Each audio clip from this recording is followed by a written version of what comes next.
आज हम एक नए चैप्टर के साथ आपके पास आए हैं। इसमें हम लोग देखेंगे कि जो आपका सेकंड चैप्टर है पॉलिनोमियल्स, उसमें हम लोग किन किन विषय में बात कर सकते हैं, पॉलिनोमियल्स में क्लास 10 में क्या पढ़ना है, क्योंकि पॉलिनोमियल्स के बारे में आपने पहले भी क्लास 9 में पढ़ा होगा। तो बच्चों आज का जो वीडियो है वो एनसीईआरटी चैप्टर 2 पॉलिनोमियल्स एक्सरसाइज 2.1 का इंट्रोडक्शन पार्ट है, ठीक है, जिसमें आपको देखना है पॉलिनोमियल्स इन वन वेरिएबल, जो इसका इंट्रोडक्शन देखना है। इसमें आप क्लास 9 में जो पढ़े हैं पहले से उसी चीज को एक बार रिकॉल करते हैं और फिर 10th में आगे क्या देखना है उसके बारे में चर्चा करते हैं। जैसे कि आप क्लास 9 में पॉलिनोमियल्स इन वन वेरिएबल पहले से देख रहे हैं, तो बच्चों ये बताओ कि पॉलिनोमियल्स होता क्या है। एक रिकॉल अगर लें कि पॉलिनोमियल्स क्या होता है, तो हमने पढ़ा था क्लास 9 में कि पॉलिनोमियल्स हम उसे कहते हैं जो एक कांस्टेंट एंड वेरिएबल का मल्टीप्लिकेशन हो और वेरिएबल का पावर क्या होना चाहिए, एक होल नंबर होना चाहिए। ये हमने देखा था पॉलिनोमियल्स का डेफिनेशन, है ना। अब एक पॉलिनोमियल्स में बहुत सारे टर्म हो सकते हैं। टर्म्स के बारे में हमने देखा था, जिसमें हमने देखा था कि मोनोमियल, बाइनोमियल, ट्राइनोमियल, तो जिस तरह से टर्म्स पढ़ते हैं हम उसका नेमिंग करते हैं, तो उसके बारे में हमने पॉलिनोमियल्स में देखा था।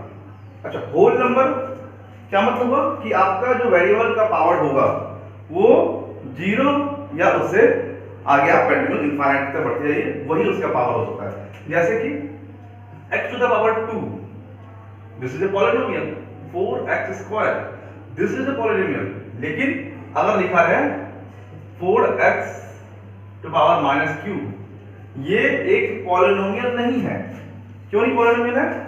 क्योंकि यहां पे देखो ये होल नंबर नहीं है, इसका पावर ये एक रैशनल नंबर को हो या फिर इंटीजर्स को हो, इसलिए ये आपका एक अलजेब्राइक एक्सप्रेशन है।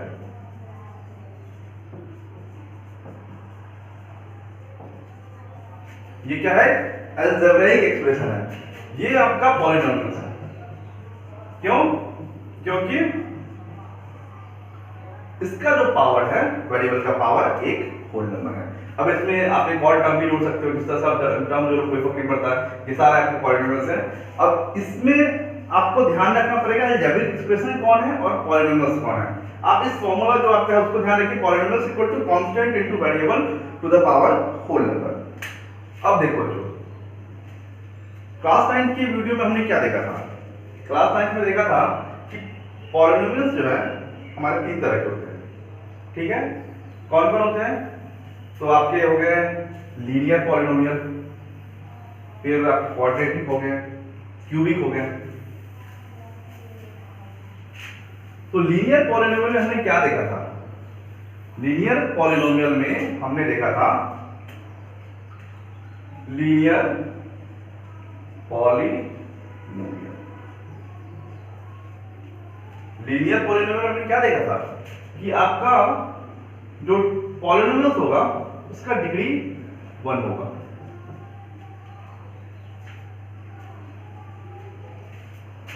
बच्चों डिग्री ऑफ पॉलिनोमियल के बारे में अगर आपको ध्यान ना हो तो एक बार रिकॉल कर दो, डिग्री ऑफ पॉलिनोमियल।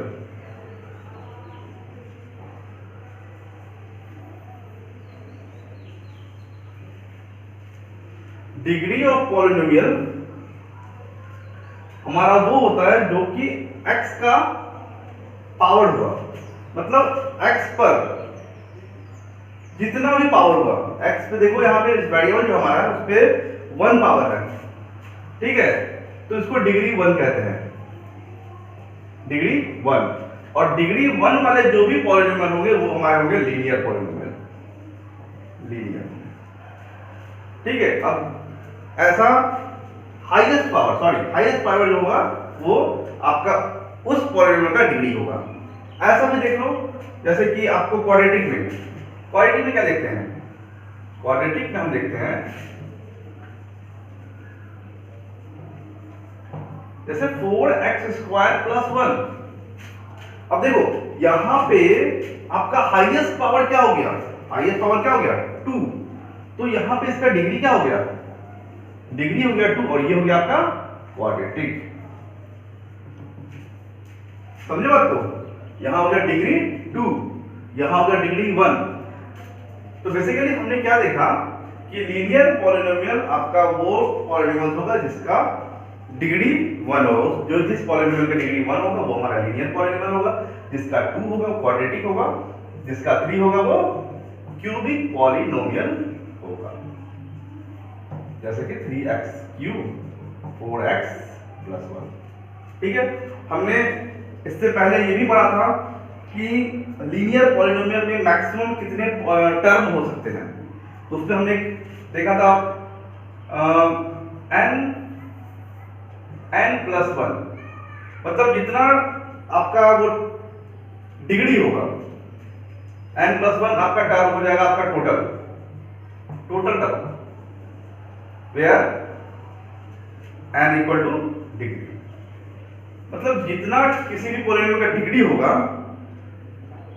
उसमें +1 कर दे तो वो उसका टर्म हो जाएगा, मैक्सिमम टर्म उतना ही हम लिख सकते हैं। जैसे कि लीनियर पॉलिनोमियल की बात करें तो लीनियर पॉलिनोमियल में डिग्री हमारा 1 है, तो लीनियर पॉलिनोमियल हम केवल n+1 मतलब 1 + 1 2 टर्म में ही मैक्सिमम हम लिख सकते हैं। ये मैक्सिमम की बात है, मिनिमम की बात नहीं कर रहा हूं, 2 टर्म में ही मैक्सिमम। जैसे देखो 2 टर्म में हमने लिखा, इसके अलावा किसी और में नहीं लिख सकते हम, इससे कम में लिख सकते हैं, इससे ज्यादा नहीं लिख सकते। क्वाड्रेटिक पॉलिनोमियल में हम मैक्सिमम n+1 ही करेंगे फॉर्मूला, n देखो यहाँ क्या है 2 + 1, मतलब यहाँ पे 3 टर्म मैक्सिमम हम ले सकते हैं। तो ये चीज भी हमने देखा था पिछले क्लास में। अब देखो इसके बाद आप ये देखो कि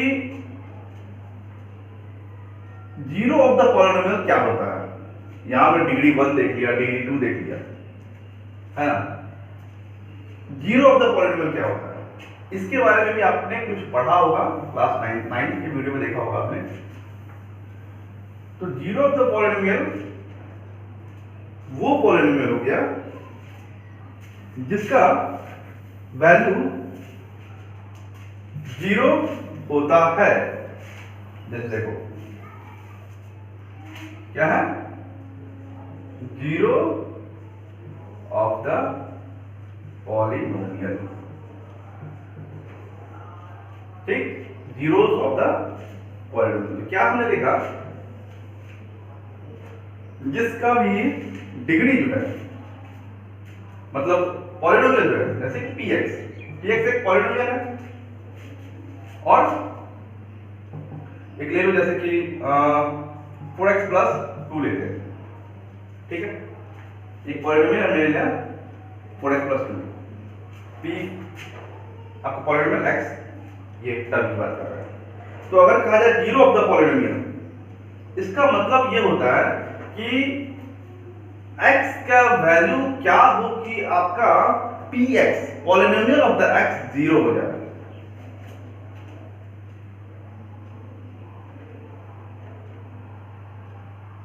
Means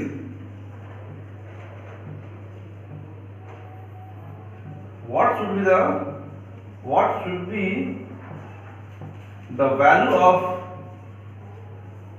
x so that px = 0।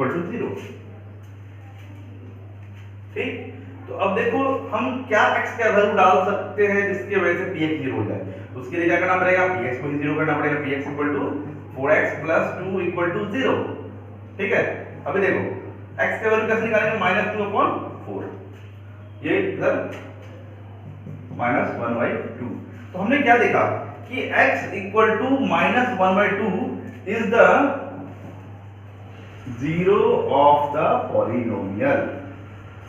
ये क्या है, अगर x का वैल्यू -1/2 इसमें डाल दिया जाए तो ये हमारा px जो होगा 0 हो जाएगा। तो हम क्या बोलेंगे इसको, x = -1/2 is the zero of this polynomial. इस पॉलिनोमियल का जो जीरो क्या होगा, जीरो ऑफ द पॉलिनोमियल क्या होगा, -1/2। ठीक है, अब जैसे किसी में मान लो आपको कह दे कि value of px if x equal to k, ठीक है, और px इक्वल टू कह रहा है 2x प्लस 1। तो x इक्वल टू k कह रहा है, तो इसका क्या मतलब हुआ कि आप यहां पर डालिए pk equal to 2k plus 1, इस तरह लोग।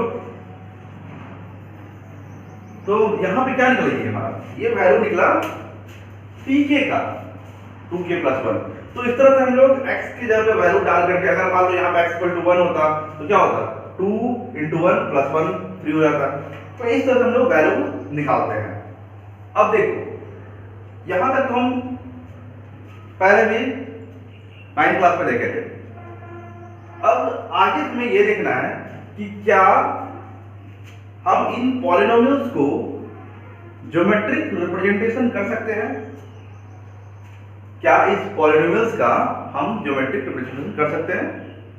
तो इस चीज के बारे में कैसे पता चलेगा, तो हमें याद करना पड़ेगा क्लास 9 में जो हमने देखा था किस तरह से रिप्रेजेंटेशन होता है किसी भी पॉलिनोमियल्स का, ठीक है। और उस पॉलिनोमियल्स का जो रिप्रेजेंटेशन हम ग्राफ पे करते हैं, तो वहां से हम क्या जीरो ऑफ द पॉलिनोमियल्स निकाल सकते हैं, इस चीज के बारे में हम चर्चा करेंगे। चलो, तो अब हम लोग बात करेंगे कि ये जो आपका geometric meaning of the zeros of polynomial है वो क्या कहता है। हमने देखा था कि किसी भी पॉलिनोमियल का जीरोस क्या होता है, वो होता है जो x का वैल्यू आपका इस तरह निकले कि px आपका जीरो हो जाए, जिसे हम लोग कहते हैं जीरोस ऑफ द पॉलिनोमियल। जैसे कि अगर मान लिया जाए आपको एक px दिया हो, polynomial of x equal to x plus 2, ठीक है, और कह रहा हो कि इसे आप रिप्रेजेंट करो ग्राफ पर, इसका ज्योमेट्रिकल मीनिंग क्या होगा, ज्योमेट्रिकल मीनिंग क्या होगा जीरोस ऑफ द पॉलिनोमियल का, इस पर्टिकुलर पॉलिनोमियल का। तो बच्चों याद करो कि आप इस चीज को ग्राफ पर कैसे रिप्रेजेंट करते थे। क्या करते थे आप, एक आप एक्स वाई एक्सिस ड्रॉ किए, एक्स और ये वाई हो गया आपका 0 1 2 3 4,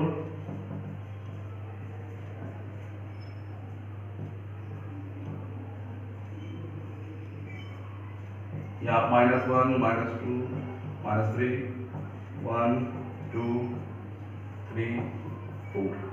अब ध्यान से देखो, ये वाला हुआ हमारा एक्स एक्सिस और ये हुआ हमारा वाई एक्सिस। जो हमारा वाई एक्सिस है वही हमारा होता है p to the p x, हमने देखा था। जो हमारा एक्स एक्सिस है ये तो हमारी है, और जो हमारा वाई एक्सिस है वो हमारा है px, ठीक है। तो अब कैसे इस पे हम लोग x प्लस 2 का ग्राफ ड्रॉ करेंगे। तो सबसे पहले हम लोग एक कॉलम बना लेते हैं, बॉक्स बनाए, ठीक है। x का वैल्यू अगर 0 लो तो y का वैल्यू क्या हो जाएगा 2, और x का वैल्यू अगर -2 लो तो y का वैल्यू 0 हो जाएगा। x का वैल्यू 0 लो तो y का वैल्यू 2, और x का वैल्यू -2 लो तो y फिर y का वैल्यू 0। अब इस ग्राफ पे कैसे ड्रॉ करोगे, तो क्या करेंगे, x इक्वल टू 0 है, पहला x लिखा है 0 2, 0 यहां पे है और 2 कहां है, 0 पॉइंट, ठीक है। दूसरा है -2 और 0, तो -2 आपका यहां और 0 y0 है, ये टर्म हो गया। अब क्या करेंगे, इसको हम लोग मैच कर देंगे, ठीक। अब देखो हमने क्या देखा, यहां पे एक पॉइंट जो x एक्सिस पे कट कर रहा है वो -2 पे कट रहा है, ठीक है, और यहां पे जो y एक्सिस पे कर रहा है वो 2 पे कट रहा है, ठीक है। अब एक चीज ध्यान दो, x प्लस 2 का polynomial zero of the polynomial क्या होगा, zero of the polynomial of x plus 2 क्या होगा, 0 कर दो, इसको कैसे लिखेंगे, x plus 2 equal to 0, x equal to minus 2। ठीक है, ये हमने साइड में कराया। देखो यहां पे ये जो आपका ग्राफ है, x एक्सिस पर जिस भी पॉइंट पर y आपका 0 हो जाए, देख लो x एक्सिस पर जिस भी पॉइंट पे y आपका 0 आ जाए, वही होगा इस पर्टिकुलर पॉलिनोमियल का जीरो ऑफ द पॉलिनोमियल। जैसे कि यहां पे देखो, इस पॉइंट पे क्या हुआ, -2 0। यहां पर हमने क्या देखा, x तो -2 है, y क्या हो गया 0। यहां जो आपका इंटरसेक्ट किया, इस पॉइंट को हम कहेंगे जीरो ऑफ द पॉलिनोमियल। इस पॉलिनोमियल का ये हो गया आपका जीरो ऑफ द पॉलिनोमियल। तो हमने क्या देखा कि देखो, हमने जो ग्राफ पे रिप्रेजेंट किया, ग्राफ पे जो हमने रिप्रेजेंट किया, वहां से भी आपको सेम वैल्यू निकल रहा है जो हमने अलजेब्रिक मेथड से किया था। देख रहे हो, यहां पे भी आपका x इक्वल टू -2 आया था, और यहां पे भी हमने क्या देखा कि x एक्सिस पे y जो जब 0 हो रहा है, तो वो पोजीशन जो है क्या है, -2 x एक्सिस पे। इस पोजीशन पे -2 आपका x है और y आपका 0 है, तो ये हो गया इसका जीरो ऑफ द पॉलिनोमियल, जहां पे y 0 हो गया। इसका मतलब यही कहता है ना कि px जब 0 हो जाए, तो जो वैल्यू होगा x का, वही हो गया जीरो ऑफ द पॉलिनोमियल। तो हम लोग जीरो ऑफ द पॉलिनोमियल कैसे निकालते हैं, जीरो ऑफ द पॉलिनोमियल निकालते हैं px इक्वल टू 0 करके। तो px इक्वल टू 0 कब करते हैं, जब x प्लस 2 आपका ये 0 होगा। तो यहां से हम वैल्यू निकाले तो हो गया हमारा x इक्वल टू -2। तो हमने क्या देखा कि px, ये जो px है, वो 0 जहां पे होगा वही वैल्यू होगा उसका x। जहां पे px 0 होगा, जिसे हम y भी कहते हैं, जहां पे आपका y 0 होगा,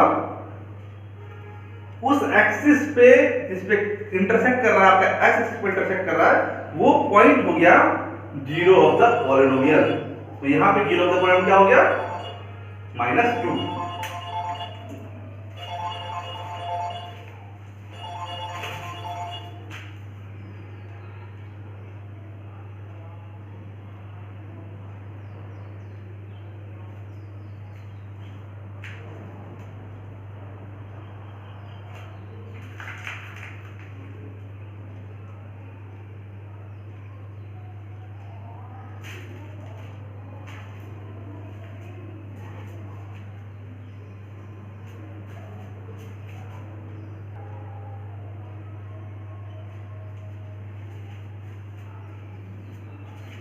देखो हमने क्या देखा कि x एक्सिस पे जो हमारा ये लाइन है वो कट करा, इंटरसेक्ट करा, तो वहां पे y 0 हुआ, और जहां y 0 हुआ और x एक्सिस पे कट किया, वो पोजीशन कहा हमने जीरो ऑफ द पॉलिनोमियल। अब देखो यहां हमने क्या देखा कि एक जो हमने अर्थमेटिक रूप से, अलजेब्रिक रूप से जो हमने निकाला था x इक्वल टू -2, वही आपका ग्राफ पे भी वो दिखा। ठीक है, अब देखो ये तो क्या हमारा जीरो ऑफ द पॉलिनोमियल। अब आपने पढ़ा डिग्री ऑफ द पॉलिनोमियल। ठीक, डिग्री ऑफ द पॉलिनोमियल क्या हुआ, हमने देखा था एक चीज, देखो इस पे कैसे से बिठाते हैं।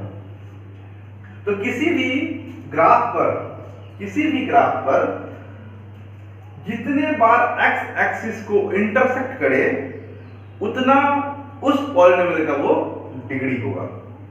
जैसे कि यहां पे x प्लस 2 जो हमारा पॉलिनोमियल है, उसका हमने ये ग्राफ बनाया। ठीक है, अब देखो ये x एक्सिस पर एक बार कट किया है, इंटरसेक्ट किया है ना, एक बार इंटरसेक्ट किया है, मतलब ये कि डिग्री ऑफ पॉलिनोमियल जो होगी इसकी 1 होगी।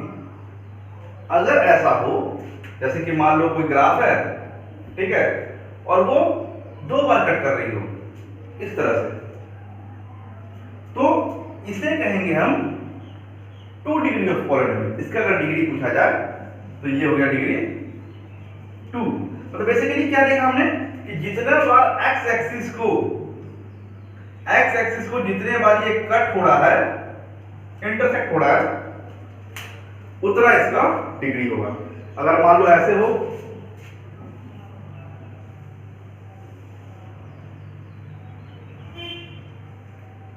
तो देखो इंटरसेक्ट कितने बार हो रहा है, 1 2 3 4।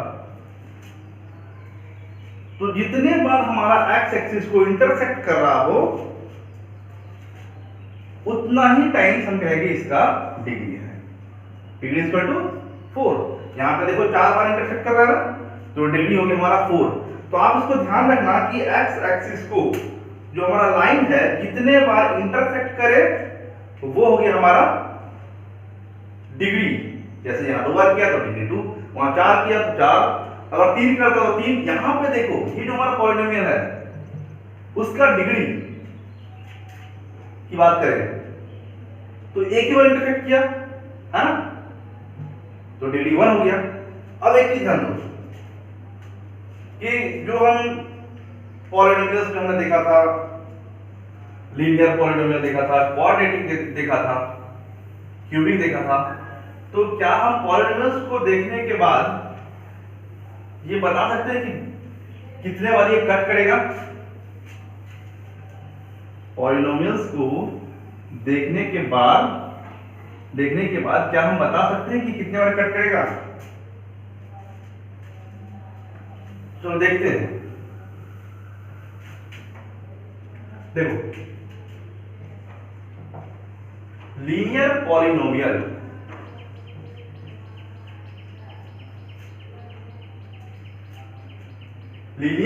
आपका हो गया 4x + 2, ठीक है।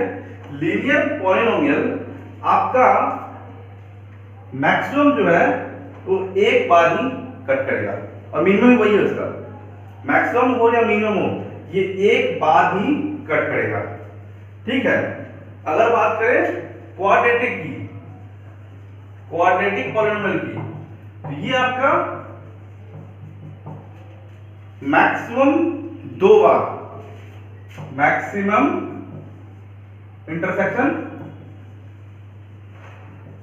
2 टाइम, मिनिमम ये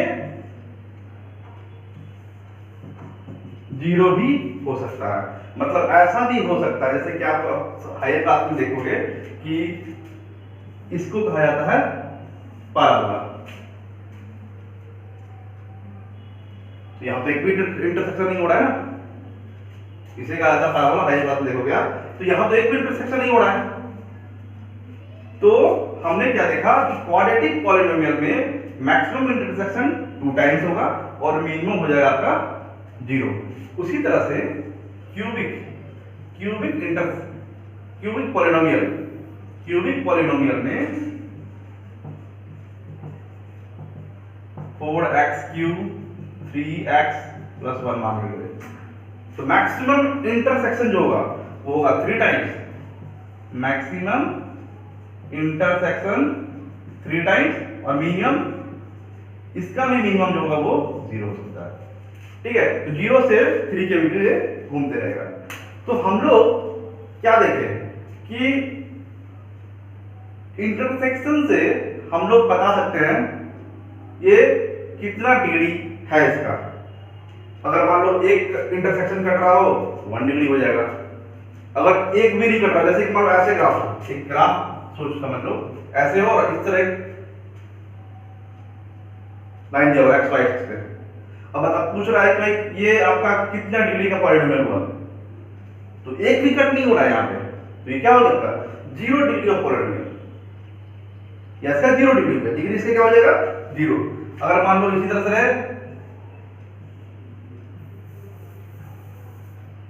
एक्स वाई पे ले लो और देखो यहां पे एक्स पे एक कट किया तो 1 डिग्री हो गया, इधर 2 कट करेगा तो 2 डिग्री हो जाएगा। तो एक्सरसाइज जो आपका 2.1 है उसमें आपको ये फाइंड आउट करना है कि ये जो ग्राफ है, पर्टिकुलर ग्राफ है वो कितने डिग्री का है। तो चलो हम लोग अब एक्सरसाइज 2.1 पे बात करते हैं।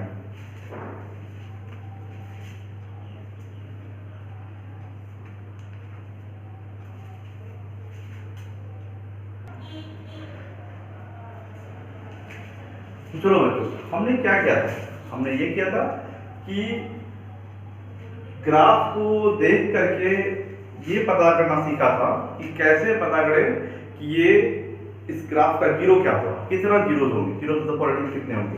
तो हमने क्या देखा था कि जितने बार किसी ग्राफ में लाइन x को जितनी बार इंटरसेक्ट कर रहा हो वो उसका हो गया जीरो ऑफ द पॉलिनोमियल।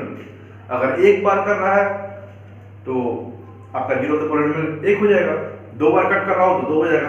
तो हमने ये चीज देख रखा है। अब देखो ये आपका जो एक्सरसाइज है 2.1 उसके क्वेश्चंस हैं, और अब देखो इससे पता करना है आपको, ये जो आपको ग्राफ दिया है उससे पता करना है कि जीरो ऑफ द पॉलिनोमियल क्या है। चलो देखते हैं कैसे होगा। यहाँ पे जो पहला क्वेश्चन है उसमें देखो एक्स वाई एक्सिस पे एक लाइन ड्रॉ किया हुआ है जो कि एक्स एक्सिस को कट नहीं कर रहा है, एक्स एक्सिस को इंटरसेक्ट नहीं कर रहा है। तो वहां यहाँ जीरो ऑफ द पॉइंट क्या हो जाएगा, जीरो इक्वल टू जीरो, मतलब नो जीरो हो जाएगा यहाँ पे, इसको ऐसा लिख सकते हो नो जीरो। यहाँ आपका एक भी जीरो ऑफ द पॉइंट नहीं है, कट नहीं कर रहा है, नो जीरो। अब देखो दूसरे वाले में एक बार कट कर रहा है ना, तो क्या हो जाएगा 1 zero of the polynomial. Third वाले में देखो x को कितनी बार कट कर रहा है, 1 2 3, ये क्या हो गया 3 जीरो। तो देख रहे हो जितनी बार x एक्सिस को कट कर रहा हो वही हमारा हो गया जीरोस ऑफ द पॉलिनोमियल। ठीक है, और हमने ये भी देखा था कि लीनियर पॉलिनोमियल में कितने बार कट कर सकता है, तो उसमें क्या था मैक्सिमम एक बार कट करेगा, मिनिमम एक बार कट करेगा। जो आपका क्वाड्रेटिक पॉलिनोमियल था उसमें हमने देखा था कि मैक्सिमम वो 2 बार इंटरसेक्ट कर सकता है और मिनिमम वो 0 बार भी इंटरसेक्ट कर सकता है। जो हमारा क्यूबिक था उसमें क्या देखा था कि मैक्सिमम 3 बार इंटरसेक्ट कर सकता है और मिनिमम आपका 0 बार इंटरसेक्ट कर सकता है। ये हमने लास्ट वीडियो में देख रखा था। ठीक, अभी देखो इसमें देखो एक्स एक्सिस पे यहां कट, यहां दूसरा इंटरसेक्ट, तो मतलब ये 2 जीरो ऑफ द पॉलिनोमियल। यहां देखो 1 2 3 4, तो 4 जीरो। ठीक, अभी देखो 1, तो टच जो करता है ना वो भी आपका इंटरसेक्टिंग होता है, इसमें कंफ्यूज मत करना। 1 2, फिर देखो यहाँ 3 और इंटरसेक्ट कर रहा है, नहीं 1 2 3, ये हो गया 3 0। तो इस तरह से हम लोग फाइंड करते हैं कि ग्राफ को देखकर कितने जीरो, मतलब कितने बार वो एक्स एक्सिस पे, जितने बार एक्स एक्सिस पे इंटरसेक्ट कर रहा है उतना ही उस पर्टिकुलर पॉलिनोमियल का जीरोस होगा। ठीक है, नेक्स्ट वीडियो में हम लोग 2.2 पे बात करेंगे। Thank you for watching video, catch you in the next video. Thank you.